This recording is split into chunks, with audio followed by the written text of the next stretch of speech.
যাদের পোলাও বা বিরিয়ানি রান্না করার সময় পানির পরিমাণ নিয়ে ঝামেলা হয়, পানি বেশি হয়ে চাল গলে যায়, পানি কম হয়ে চাল সাদা সাদা থেকে যায়, আজকের এই ভিডিওটা শুধুমাত্র তাদের উদ্দেশ্যে। প্রথমে যেই কোনো ধরনের পাত্রে করে চালটা ভালোভাবে মেপে নিতে হবে। আমি এখানে এই পটটা করে এক পট চাল দিয়ে আরো অল্প কিছু চাল দিয়ে দিচ্ছি। আপনি যেই কোনো পাত্রেই চাল মেপে নিতে পারেন, কেজির আন্দাজ না থাকলেও সমস্যা নাই। এখন এই চালটাকে ভালোভাবে 2 থেকে 3 বার পরিষ্কার পানি দিয়ে ধুয়ে আমি ভিজিয়ে রাখলাম। খাসিয়া মুরগির মাংস দিয়ে আজকে আমি বিরিয়ানি রান্না করব। যেই মাংস দিয়েই বিরিয়ানি রান্না করেন না কেন, গরু বা মুরগি হোক, মাংসটা কিন্তু ভালোভাবে একটা একটা পিস করে ক্লিন করে নিতে হবে। দেখবেন গোশতের উপর এক ধরনের ঝিল্লি আবরণের মতো লেগে থাকে, সেই আবরণটা টেনে তুলে কোনো ময়লা আছে কিনা খুব ভালোভাবে পরিষ্কার করে নিলে রান্না হওয়ার পরে কিন্তু মাংসগুলা দেখতেও সুন্দর লাগে। অনেক সময় এই ধরনের আবরণগুলা খাসির মাংসে আর মুরগির মাংসে বেশি দেখা যায়। এই আবরণগুলা কিন্তু রান্নার স্বাদটাও কেমন যেন একটু নষ্ট করে ফেলে। এই আবরণগুলো ভালোভাবে বেছে নিতে হবে। আমি এখানে কিছু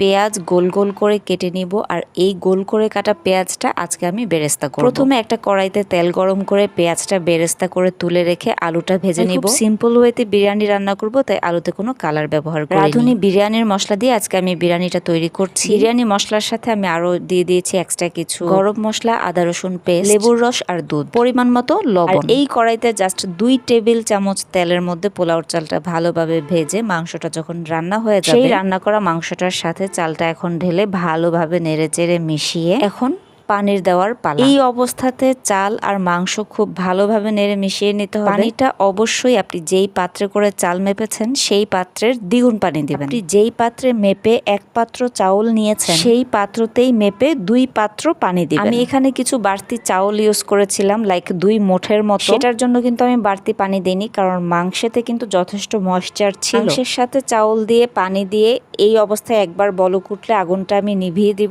10 মিনিট পরে ঢাকনা খুলে এইভাবে ভালোভাবে চাল আর মাংসটা আবারও নেড়েচেড়ে মিশিয়ে নিতে হবে। এই স্টেজে যদি আপনার মনে হয় যে চাল কাঁচা থেকে যাচ্ছে, তাহলে সামান্য একটু গরম পানি একদম ঠিক পাতিলের মাছ বরাবর দিয়ে দিতে পারেন। তবে বিরিয়ানি বা পোলাও রান্না করার জন্য এমন পাত্র বেছে নেবেন যেটা ভিতরের বাষ্প সহজে বাইরে বের হতে পারে না। এখানে উপর দিয়ে দিচ্ছি পেঁয়াজ বেরেস্তা, একটু কেওড়া জল, আর এর উপর দিয়ে ঘি, বাদাম কুচি, জাফরান, আরো অনেক কিছু দেয়া যেতে পারে। আমার কাছে সিম্পল খাবারটাই ভালো লাগে।